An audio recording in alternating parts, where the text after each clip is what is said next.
প্রথম পার্টে part number 1-এ আমরা 1 থেকে 15 পর্যন্ত ম্যাথ করেছি সলিউশন। আজ আমরা 16 থেকে ম্যাথের সলিউশন করব। চলো শুরু করি। ঠিক আছে, দেখো খাতা পেন নিয়ে বসো একবারে, সাথে দেখো আমার সাথে সাথে করো। দেখো কি বলছে, এ ও বি এর গড় আয় 3300 টাকা। তাহলে এ এবং বি এর গড় আয় কত বলেছে? 3300 টাকা। ঠিক আছে, তাহলে গড় আয় যদি 3300 হয়, তাহলে দুজন যেহেতু, তাহলে তাদের মোট আয় কত হবে? ইন্টু 2। বি ও সি এর গড় আয় 3000 টাকা। তাহলে বি ও সি মানে বি প্লাস সি লিখছি, এদের গড় আয় হচ্ছে কত? 3000 টাকা আছে। তাহলে মোট আয় কত হবে? ইন্টু 2। আমি গুণ করে ভ্যালুটা লিখছি না, হ্যাঁ, ইচ্ছা করে লিখছি না। দেখো এ এবং সি এদের গড় আয় কত? 2700 টাকা। তাহলে এ আর সি আছে, এর গড় আয় হচ্ছে 2700 টাকা। তাহলে মোট আয় কত হবে? ইন্টু 2। দেখো এই পর্যন্ত যদি আমরা দেখি ভালো করে, দেখো এখানে যে দুজন এ আছে, দেখো এখানে এ, এইটা এ দেখো বি, বি সি, এখানে দেখো দুজন। তাহলে প্রত্যেকটা যদি আমি এখন যোগ করি, তাহলে দেখো দুটো এ, দুটো বি, দুটো সি হবে না? তাহলে এখানে দেখো 2a হয়ে যাবে, 2b হবে, আর 2c হয়ে যাবে, তাই না? এই লাইনটা লেখার প্রয়োজন পড়বে না, আমি ডাইরেক্ট তুমি লিখতে পারো যে দুইটা কমন নিয়ে তুমি এ প্লাস বি প্লাস সি লিখতে পারো, কারণ প্রত্যেকটাই যেহেতু দুবার করে আছে। ঠিক আছে, তাহলে এখানে তুমি যদি এখন যোগ করো, দেখো এখানে দেখো 3300 আর 2700 যোগ করলে কত হয়? 6000। 6000 আর হচ্ছে তোমার 3000, মানে 9000 হলো টোটাল। দেখো 9000। ঠিক, আর প্রত্যেকটাই দুই যেহেতু কমন আছে, তাহলে ইন্টু 2 করো। ঠিক আছে, তাহলে এই দুইয়ের সঙ্গে এই দুই কাটা, তাহলে তিনজনের মোটাই কিন্তু 9000 টাকা আমি পেলাম। কিন্তু এখানে জানতে চাইছে তাদের গড় আয় কত। তাহলে তিনজনের গড় আয় কত হবে? তাহলে তিনজনের গড় আয় বলতে এ প্লাস বি প্লাস সি, তিনজন আছে, মোট আয় হচ্ছে 9000 টাকা। 3 দিয়ে ভাগ করে দাও, তাহলে গড় আয় পেয়ে যাবো। তাহলে তিনজনের গড় আয় কত হবে? 3000 টাকা। তাহলে অপশান বি হবে সঠিক। দেখো এই অঙ্কটা তুমি কিন্তু আরেকভাবেও ভাবতে পারো। কীরকম? দেখো এ এবং বি এর গড় আয় যেটা দেওয়া আছে 3300 টাকা। ঠিক আছে, আমি ধরে নিচ্ছি যে গড় আয় 300 টাকা, মানে 3000 টাকা যদি হতো। কেন এরকম ধরছি? দেখো একটা হচ্ছে, আমি তো অপশান তো বুঝলাম, তাই এখানে দেখো 300 টাকা মানে কম আছে 3000 টাকা থেকে, আর এখানে দেখো 300 টাকা বেশি আছে 3000 টাকা থেকে, আর এখানে দেখো কি আছে? পুরো 3000 টাকায় আছে। তার মানে 3000 টাকা যদি গড় হয়, একটা আমি ডেভিয়েশন দেখতে পাচ্ছি যে এইখান থেকে একটাতে 300 টাকা বেশি আছে। ঠিক আছে, আর একটাতে দেখছি যে 300 টাকা কম আছে। তাহলে এই কম আর বেশি কেটে যাবে, তাহলে অ্যাকচুয়াল এভারেজ কত হবে? তোমার কিন্তু 3000 টাকাই হবে। ঠিক আছে, তাহলে এইটা হবে সঠিক answer, option B. A B C এর গড় আয় কত আছে? 3200 টাকা। তাহলে সেমভাবে করো, এ বি এবং সি। দেখো আগে দুজন ছিল, এবার তিনজন দিল, কিন্তু এদের গড় আয় কত? 3200 টাকা। তাহলে মোটাই কত হবে? ইন্টু 3, তিনজন যেহেতু। পরে বলছে বি সি আর কে ডি, এই যে বি সি ডি এর গড় আয় কত? 3700 টাকা। 3700 টাকা। তাহলে মোটাই কত হবে? ইন্টু 3। এ সি ডি এর গড় আয় কত? 4000 টাকা। তাহলে এ সি এবং ডি এর গড় আয় আছে 4000 টাকা। তাহলে মোটাই কত হবে? ইন্টু 3। এ বি ডি এর গড় আয় কত আছে? 4200 টাকা। এ বি এবং ডি এর গড় আয় আছে 4200 টাকা। তাহলে মোটাই কত হবে? ইন্টু 3। দেখো এখন যদি দেখি, দেখো এখানে এ দেখো একটা, দুটো আর তিনটে, দেখো এ তিনটে আছে, সেমভাবে বিও তিনটে আছে, দেখো বি তিনটে, সি তিনটে, এইভাবে প্রত্যেকে 3 আছে। তিনজন যেহেতু আছে, তাহলে 3 কমন নিয়ে নাও। তাহলে A plus B plus C plus D, এটা যোগ করে দাও, কত হচ্ছে? দেখো প্রত্যেকটার মধ্যে সামনে যেহেতু 3 আছে, মানে যে এখানে দেখো প্রত্যেকটাতে 3 আছে, তাহলে 3 তুমি কমন নিয়ে নিতে পারো। ঠিক আছে, কমন নিয়ে এবার যোগ করে দাও। তাহলে দেখো এখানে দুটো শূন্য, প্রত্যেকটাতেই দুটো শূন্য আছে, তাহলে দুটো শূন্য তো হবেই লাস্টে।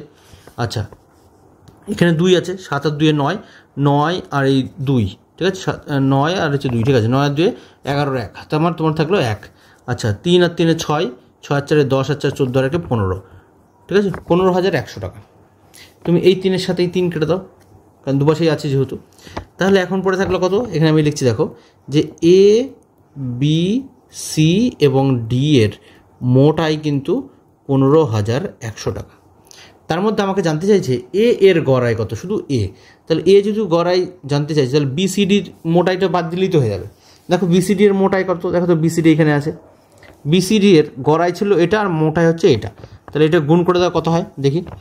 দুটো শূন্য লাস্টে তো হবেই, 3 দিয়ে গুণ করলে 3 7 21, 1 হাতে 2 থাকলো, 3 তিরিক্ষে 9 আর 1, 3 7 21 1 2 থাকলো আর কি, আর 3 তিরিক্ষে 9 আর 1 9 10 11, মানে এত 11100 টাকা। এখান থেকে তুমি 100 টাকা বাদ দিয়ে দাও, যেটা হচ্ছে BCD এর যে ভ্যালুটা, ঠিক আছে। তাহলে এটা যদি বাদ দিয়ে দিই তাহলে আমি এর ভ্যালুটা পেয়ে যাবো এ, কেন BCD মানেই তো তোমার 11,100, এই যে যেখানে পেলাম 11,100, তাহলে এটা বাদ দিয়ে দিচ্ছি। তাহলে আমি এর মান কত হচ্ছে 15,100 থেকে 11,100 বাদ দিলে 4,000 টাকা হবে তোমার এর মান, ঠিক আছে। তাহলে অপশান ডি হবে সঠিক। 4টি সংখ্যার মধ্যে প্রথম 3টের গড় আছে 15। দেখো 4টে সংখ্যা, তুমি এখন দাগ টেনে করে দাও। দেখো 1, 2, 3, 4টে, এই 4টে সংখ্যার মধ্যে প্রথম যে 3টে সংখ্যা আছে তার গড় দেওয়া আছে। এই প্রথম 3টের গড় বলেছে কত? 15। তাহলে গড় যদি 15 হয় সমষ্টি কত হবে? 15 × 3 মানে 45 হচ্ছে সমষ্টি। শেষ 3টের গড় হচ্ছে 16, শেষ যে 3টে আছে এই 3টে এর গড় হচ্ছে 16, তাহলে সমষ্টি কত হবে? 16 × 3, 3 × 16 48। বলছে যদি শেষ সংখ্যাটি 19 হয়, এই শেষ যে সংখ্যাটা সেটা 19 বলে দিচ্ছে, তাহলে এর ডাইরেক্ট মান কিন্তু 19, ঠিক আছে। তাহলে এই 3টে যে সংখ্যা, এই 3টে সংখ্যার সমষ্টি পেলাম 45, আর 4 নম্বর যে সংখ্যাটা সেটা কিন্তু ডাইরেক্ট 19 মানই বলে দিয়েছে, ঠিক আছে, মানটাই 19। তাহলে দেখো টোটাল যে 4টে সংখ্যা তার মানেই তো আমি জেনে গেলাম যে 45টা হচ্ছে মান হচ্ছে 3টে সংখ্যা, আর পরের যে সংখ্যাটা সেটা 19। তাহলে টোটাল 4টে সংখ্যার, এই 4টি সংখ্যার সমষ্টি তাহলে কত হলো? সমষ্টি দেখো 45 আর হচ্ছে 19 যোগ কত হচ্ছে 64, ঠিক আছে। বলছে তবে প্রথম সংখ্যাটি কত? প্রথম সংখ্যাটি, তাহলে শেষ যে 3টে সংখ্যা আছে সেই 3টে সংখ্যা বাদ দিয়ে দাও এখান থেকে। শেষ 3টে সংখ্যার সমষ্টি কত? 48, তাহলে এখান থেকে তুমি 48 বাদ দিয়ে দাও। তাহলে 8 আছে কত হলো? 14 হবে, তাহলে 16, ঠিক আছে। তাহলে 16, 48 64 থেকে 48 বাদ দিয়ে শেষ 3টে সংখ্যা যদি বাদ দিয়ে দিই তাহলে আমি প্রথম সংখ্যাটা পেয়ে যাবো। তাহলে অপশান বি হবে সঠিক। 6টি পেনের মধ্যে 5টির গড় মূল্য দেওয়া আছে 12 টাকা। তাহলে টোটাল 6টা পেন সেমভাবে করে ফেলো, 1, 2, 3, 4, 5, 6টা। এর মধ্যে প্রথম 5টার গড় মূল্য দেওয়া আছে, এখান থেকে প্রথম 5টা গড় মূল্য কত? 12 টাকা। তাহলে মোট মূল্য কত? 12 × 5 মানে 5 × 12 60 টাকা। শেষ 5টির গড় মূল্য দেওয়া আছে কত? 16 টাকা। শেষ 5টা দেওয়া আছে, এটাও 16 টাকা। তাহলে 16 × 5, ঠিক আছে। তাহলে 5 16 80 টাকা শেষটা। বলছে প্রথম পেনটির মূল্য 50 টাকা। আচ্ছা, প্রথম পেনটার মূল্য ডাইরেক্ট বলে দিচ্ছে যে এটা 50 টাকা, এর মানটা হচ্ছে 50। তাহলে দেখো শেষ 5টার প্রথমেরটা যদি ধরি তাহলে টোটাল 6টা সংখ্যা যদি হয় তাহলে এই 80 আর 50 যোগ করলে কত হয়? 130। তাহলে টোটাল সব সংখ্যার সমষ্টি হচ্ছে 130, ঠিক আছে। এখন বলছে যে শেষ সংখ্যা পেনটির দাম কত? তার এখান থেকে যদি তুমি 60 বাদ দিয়ে দাও, কারণ এই প্রথম 5টা, তাহলে তুমি লাস্টেরটা পেয়ে যাবে। তাহলে এখান থেকে তুমি 60 বাদ দিয়ে দাও, তাহলে কত হচ্ছে? তোমার হচ্ছে 70, ঠিক আছে। বাদ দিলে 70 হচ্ছে, দেখো। তাহলে অপশান সি হবে সঠিক। 3 বছর আগে একটি ক্লাবের 5 জন সদস্যের গড় বয়স ছিল 27 বছর।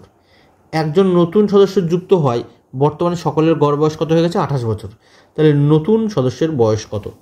দেখো এই যে 5 জন সদস্য আছে, এই 5 জন সদস্যের গড় বয়স দেওয়া আছে 27, তাহলে মোট বয়স কত হবে? 5 7 35 5 হাতে আমার 3, 5 2 10 আর 3 13, 135 হচ্ছে মোট বয়স। এটা হচ্ছে 3 বছর আগে। তাহলে এই 3 বছর বাদে মানে বর্তমানে যদি এখন আসতে হয় তাহলে প্রত্যেকেরই 3 বছর করে বাড়বে 5 জনের, তাহলে এর সঙ্গে কিন্তু আরও 15 বছর যোগ হবে, 3 5 15, তার মানে 150 বছর কিন্তু টোটাল এই 5 জন লোকের বর্তমান বয়স। এটা বর্তমানে, ঠিক আছে, বর্তমানে। এটা বলতে চাইছে এবার যে একজন নতুন সদস্য যুক্ত হয়ে বর্তমানে সকলের গড় বয়স কত হয়ে গেছে? এখন 28। তাহলে 5 জন তো ছিলই, তাহলে এখন হয়েছে 6 জন ব্যক্তি, তাহলে গড় হয়েছে কত? 28। তাহলে গুণ করে দাও, দেখো 6 8 48 8, আমার 4, 6 2 12 আর 4 16, তাহলে 168। বলছে নতুন যে সদস্য আছে তার বয়স কত? তাহলে দেখো 5 জনের হচ্ছে 150 আর 6 জনের হচ্ছে 168, তাহলে নতুন যে যুক্ত হলো তার বয়স কত হবে? অবশ্যই 18। দেখো এর থেকে বাদ দিয়ে দাও, তাহলে অপশান ডি হবে সঠিক। 168 থেকে 150 বাদ দাও, তাহলে ওর থেকে 150 থেকে 168 18 বেশি, তাহলে যে ভর্তি হয়েছে নতুন তার বয়স হচ্ছে 18 বছর। অপশান ডি হবে সঠিক। 15 থেকে 37 পর্যন্ত স্বাভাবিক সংখ্যাগুলোর গড় কত?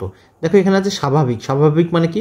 পরপর, ঠিক আছে। স্বাভাবিক মানে পরপর, মানে কনজিকিউটিভ নাম্বার, ঠিক আছে, যেটাকে আমরা বলি ন্যাচারাল নাম্বার বলতে পারো, ন্যাচারাল নাম্বার, বা এটাকে আমরা বলি কাউন্টিং নাম্বার, ঠিক আছে, কাউন্টিং নাম্বার, যেটা হচ্ছে গণনাযোগ্য সংখ্যা, মানে 1 2 3 4, এইখানে 0 থেকে শুরু হবে না, 0 থেকে হলে হোল নাম্বার হবে, 1 থেকে শুরু হলে সেটা স্বাভাবিক সংখ্যা হবে, ঠিক আছে।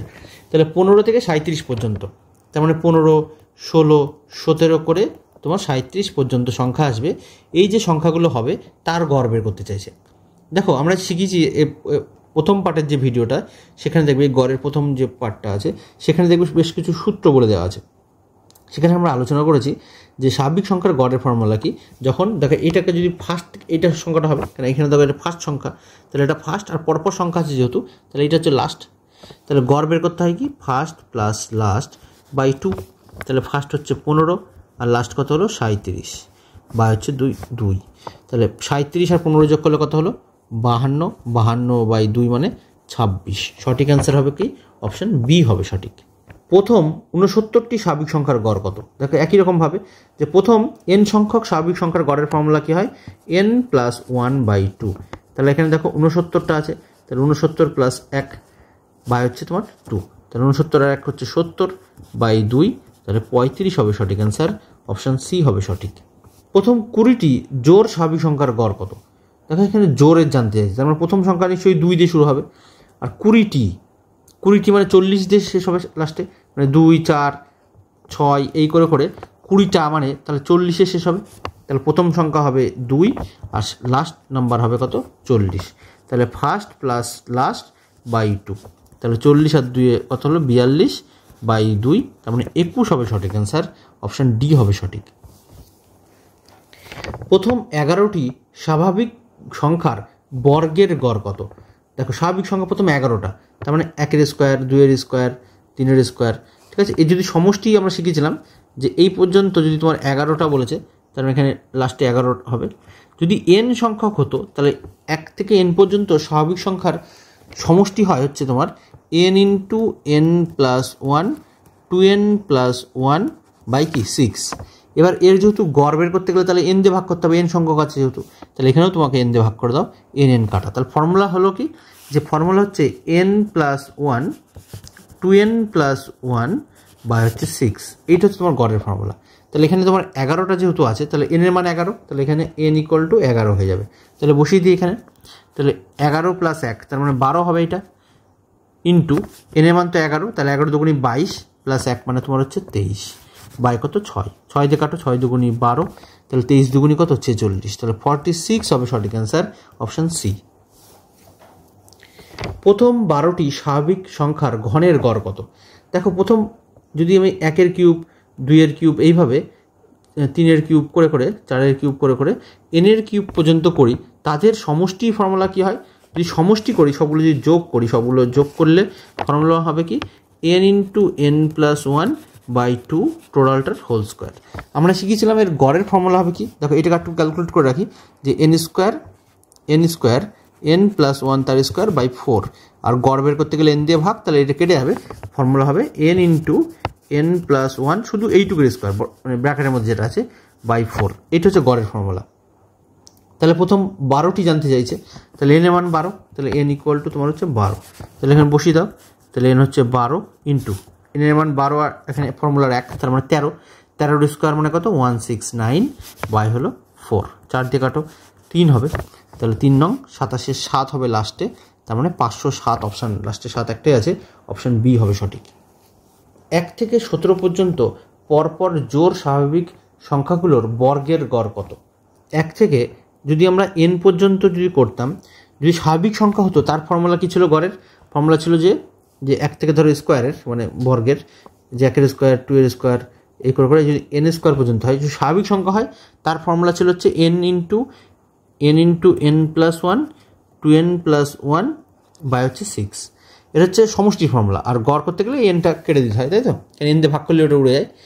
এবার দেখো কিন্তু এখানে বলেছে জোড় স্বাভাবিক সংখ্যা, জোড়, তার মানে 2, 4, 6 এরকম আসছে আর কি।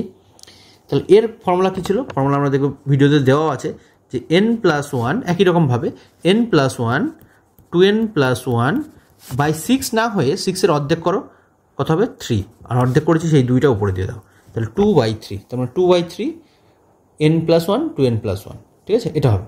তাহলে এখানে তুমি বসিয়ে দাও, যে এখানে 1 থেকে 17 পর্যন্ত যদি জানতে চাইছে, 1 থেকে 17 পর্যন্ত জোড় স্বাভাবিক সংখ্যা, তার মানে এখান থেকে যদি ক্যালকুলেট করো, দেখো 1 তো জোড় না, তাহলে 2 জোড়, তার মানে 2-এর স্কোয়ার, ঠিক আছে, 4-এর স্কোয়ার, 6-এর স্কোয়ার, এইভাবে তোমার 16 পর্যন্ত কিন্তু স্কোয়ার হবে, কারণ 17 তো জোড় না, ঠিক আছে। তাহলে 16 পর্যন্ত 2 থেকে 16 পর্যন্ত কতগুলো সংখ্যা আছে? 8টা সংখ্যা আছে, তাই তো। দেখো তুমি ক্যালকুলেট দেখাচ্ছি যে 2, 4, 6, 8, 10, ঠিক আছে, 12, 14 আর হচ্ছে 16 এ পর্যন্ত। দেখো উপরে দুটো 4টে, 5, 6, 7, 8, টোটাল 8টা আছে। তাহলে এনের মান কিন্তু 8 হয়ে যাবে এক্ষেত্রে, ঠিক আছে। এনের মান কত হবে? n = 8। তাহলে পুট করে দাও এখানে যে 2 ইন্টু এনের মান যেহেতু 8 + 1 তাহলে 9 হয়ে গেল, ইন্টু এনের মান তো 8, 8 দুগুণ তাহলে 16 আর 1 কত হলো? 17 বাই হচ্ছে তোমার 3 দিয়ে কাটো, 3 তিরিক্ষে 9, 3 17 51 আর 2 তার মানে 102, 51 ডবল আর কি 102, মানে অপশান এ হবে সঠিক। 1 থেকে 16 পর্যন্ত পরপর বিজোড় স্বাভাবিক সংখ্যাগুলোর বর্গের গড় কত? দেখো ফর্মুলা আমরা শিখেছিলাম যে 2n + 1 ইন্টু 2n - 1 বাই কি ফর্মুলার 3। তাহলে n এর মান কত বলেছে? 1 থেকে 16 পর্যন্ত পরপর বিজোড় সংখ্যা। তাহলে এক্ষেত্রেও দেখো 1 হবে, 3 হবে, 5 হবে, ঠিক আছে, 7, 9, 11, 13 আর 15। তুমি যদি গুণে দেখো কতগুলো হচ্ছে, দেখো 1, 2, 3, 4, 5, 6, 7, 8। এক্ষেত্রেও কিন্তু n এর মান কিন্তু 8ই হচ্ছে, ঠিক আছে। তাহলে এখানে পুট করে দাও। দেখো n এর মান যদি 8 হয় তাহলে 8 দুগুণি 16 আর 1 17 হয়ে যাবে। n এর মান তো 8, ঠিক আছে, ইন্টু তাহলে n এর মান 8 হলে 8 দুগুণি 16, তার থেকে 1 বাদ, তাহলে 15 বাই কত? 3 দিয়ে কেটে দাও 5, তাহলে 5 17 কত? 85। সঠিক উত্তর হবে অপশান বি, সঠিক উত্তর হবে। 1 থেকে 16 পর্যন্ত পরপর জোড় স্বাভাবিক সংখ্যাগুলোর ঘনের গড় কত? ঘনের গড় দেখো আমরা ফর্মুলা শিখেছিলাম যে 1 থেকে n পর্যন্ত যদি হয়, 1 থেকে n পর্যন্ত সংখ্যার ঘনের গড়ের ফর্মুলা শিখেছিলাম কি, যে 2n ইন্টু n + 1 জাস্ট তার স্কোয়ার, এইটুকু। তাহলে 1 থেকে 16 পর্যন্ত যদি জানতে চাইছে জোড় স্বাভাবিক সংখ্যা, তাহলে এখানে কতগুলো সংখ্যা পাবো? n এর মান কত হবে? 8 হবে। তাহলে n এর মান যদি 8 হয় তাহলে 8 দুগুণি 16 হবে প্রথমে, ইন্টু n এর মান যেহেতু 8, 8 আর 1 9, তাহলে 9 এর স্কোয়ার কত হবে? এটা 9 এর স্কোয়ার হয়ে যাবে। তাহলে 16 ইন্টু 9 এর স্কোয়ার কত? 81, ঠিক আছে। তাহলে 81 ইন্টু 16 করো, তাহলে 6 হবে লাস্টে, তার মানে 1296, একটাই 6 লাস্টে অপশানে আছে, অপশান ডি হবে সঠিক, ঠিক আছে। 1 থেকে 11 পর্যন্ত পরপর বিজোড় স্বাভাবিক সংখ্যাগুলোর ঘনের গড় কত? তাহলে এখানে বলছে বিজোড়। দেখো বিজোড় স্বাভাবিক সংখ্যার ঘরের ফর্মুলা কি শিখেছিলাম, যে n into 2n square by হচ্ছে 1, তো স্কোয়ারটা কিন্তু n এর মাথায় আছে, ঠিক আছে, n ইন্টু 2n স্কোয়ার - 1। তাহলে 1 থেকে 11 পর্যন্ত যদি হয় তাহলে বিজোড় স্বাভাবিক সংখ্যা কতগুলো আছে? দেখো 1 আছে, 3 আছে, 5, 7, 9 আর 11। দেখো দুটো 4টে আর দুটো কত? 6টা। তাহলে n এর মান কত হবে? 6 হবে, ঠিক আছে। তাহলে n এর মান 6 ইন্টু, তাহলে 2 ইন্টু 6 এর স্কোয়ার - 1, তাহলে 6 এর স্কোয়ার 36 ইন্টু 2, তাহলে কত হবে? 72, 72 থেকে 1 বাদ, তাহলে 6 ইন্টু 71 হবে। তাহলে গুণ করো, দেখো 6 × 6 আর 6 × 7 = 42, ঠিক আছে, 6 × 6 6 × 7 = 42, 426 অপশান বি হবে সঠিক। কোনো ক্লাসের 40 জন ছাত্রের গড় বয়স হচ্ছে 16 বছর। 17 বছর বয়সী এক ছাত্রের স্থানে অপর এক ছাত্র ভর্তি হয়, ছাত্রদের বয়সের গড় হলো 15.875 বছর। নতুন ছাত্রের বয়স কত বছর? দেখো 40 জন ছাত্র আছে, 40 জন ছাত্রের গড় বয়স যেহেতু 16, তাহলে 40 জনের মোট বয়স কত? 16 ইন্টু 40, তাহলে 416 কত হয়? 64 ইন্টু 0, মানে 640। 40 জনের মোট বয়স। 17 বছর বয়সী এক ছাত্রের স্থানে অপর এক ছাত্র ভর্তি হয়, ছাত্রদের বয়সের গড়। দেখো একজন ছাত্র চলে গেল 17 বছর বয়সী, আর একজন ছাত্র নতুন অ্যাডমিশন করলো, তাহলে সংখ্যা কিন্তু 40 জনই আছে, কিন্তু এদের গড় বয়স কত হলো? 15.875, ঠিক আছে, 15.875 এত। তাহলে 40 জনের এখন গড় বয়স কত হয়েছে? 15.875 বছর। তা বলছে নতুন ছাত্রের বয়স কত? তাহলে এই 15.875কে তুমি 40 দিয়ে গুণ করে দাও, তাহলে 4 দিয়ে গুণ করলে কত হচ্ছে? দেখো 4 দিয়ে গুণ করলে 4 ইন্টু 5 করলে, আচ্ছা একটা শূন্য জন্য 0 হবে, আর 4 5 20 0, আর তোমার 2, 4 7 28 আর 2 30, 30 0 তোমার 3, আচ্ছা 4 32, 32 আর 3 35, 35 5 হাতে আমার 3, 4 5 20 আর 3 23, হাতে আমার 2, 4 4, 4 2 6, এটা। আচ্ছা ক ঘরে দশমিক আছে? দেখো 1 2 3, 3 ঘরে আগে দশমিক, তার মানে 635 হলো, ঠিক আছে, 635। তাহলে আগে ছিল দেখো যে 40 জনের মোট বয়স ছিল 640, আর নতুন যে ছাত্র সেখানে অ্যাডমিশন করলো তার কত হলো এখন? 635। কিন্তু দেখো যে চলে গেছে তার বয়স কত? সে কিন্তু 17 বছর চলে গেছে বয়সী, তাহলে এখান থেকে তুমি 17 বছরের বয়সে একজন বাদ দিয়ে দাও। তাহলে এখন যে যে 39 জন থাকলো, সেই 39 জনের বয়স কত হচ্ছে, এই 640 থেকে 17 যদি বাদ দিই তাহলে 623 হবে। আবার এখন যে অ্যাডমিশান করেছে তার বয়স কত হয়েছে, 635। তাহলে যে অ্যাডমিশান করছে, তাহলে এই 635-এর থেকে 623 তুমি বাদ দিয়ে দাও, তাহলে কত হচ্ছে, 12 বছর। যে নতুন অ্যাডমিশন করেছে 12 বছর, তার অপশান এ হবে সঠিক।